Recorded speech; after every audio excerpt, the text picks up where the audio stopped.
बाहरी दिल्ली के नरेला विधानसभा क्षेत्र में इस स्पोर्ट्स कॉम्प्लेक्स को तकरीबन 15 करोड़ रुपए की लागत से विकसित किया गया था और वर्ष 2021 में इसका उद्घाटन भी कर दिया गया।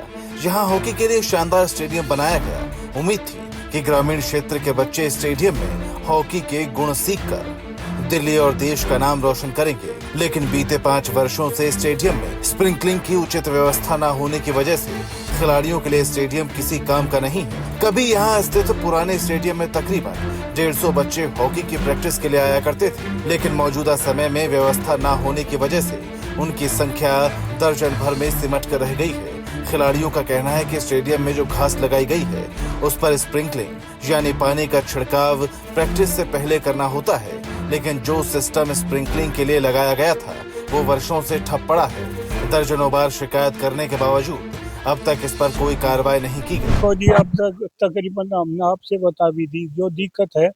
अब फिलहाल काम सारे हो चुके, मतलब पानी की वो नहीं हो रही दिक्कत। अब ये वह सूखा ग्राउंड है, बच्चे खेलेंगे तो इनके चोट वोट लगेगी। गिला होना जरूरी है। गिला ये इस ग्राउंड में पानी चलना घना जरूरी है और वो पानी की प्रॉब्लम है। मैं ये कह रहा हूँ आप भी ऊपर तक बात पहुँचाओ और इसे पानी की आज इसकी काफी शिकायतें की है जी।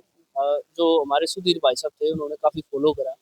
5 साल तक उन्होंने हर ऑफिस तक के चक्कर लगाते हैं। बड़ी बड़ी फाइलें हैं उनके घर पे, अगर आज जा देखेंगे। और इसकी लाइफ ही मात्र 8 साल है जी बस।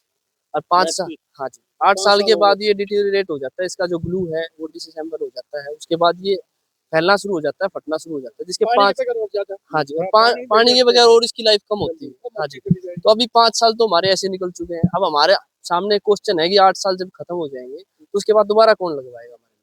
तो वो हमारे इशू है। बिल्कुल तो ये इशू सर हो नहीं पाएगा ऐसे पॉसिबल, क्योंकि सर अब यहाँ से इंटरनेशनल प्लेयर निकलेंगे सर, पर कौन ध्यान देगा जब अभी हमें कोई ध्यान नहीं दे रहा है। यहाँ से इतने प्लेयर निकले, अभी करंट का ओलंपियन सर वो यहीं से निकला हुआ, प्रैक्टिस करके यहाँ से गया हुआ है, यहीं से उन्होंने हॉकी स्टार्ट करी थी सर। लेकिन सर कुछ हो ही नहीं पा रहा ना, जब तक सरकार को कोई उसका आंसर नहीं दे रही। सर हमें बोलते हैं हर बार कि जाओ आप 10 दिन में काम हो जाए, 15 दिन में। छोटे छोटे बच्चे देखो सब पानी से फुहारे से पानी मारे। सर कम से कम हम तो हो गए सर 5 साल से जब से स्टार्ट हो रहे सब से कर रहे हैं। और अभी सर एक साल से तो हम भी कर रहे हैं सर। सर तब तो ये था सर हम लोग जाएंगे जी, बहुत खुश थे सर, जाएंगे जैसे हमारे जूनियर इसमें एज थी सर, जाएंगे इंडिया कैंप करेंगे, उसके बाद टीम में खेलेंगे। लेकिन सर जब से एज लगा तब से पानी नहीं लगा सर, तब तो हमारी एज भी निकल गई। अब सीनियर से इस ग्रुप में आए सर, उससे बहुत कंपटीशन है सर, तब तक वो पॉसिबल।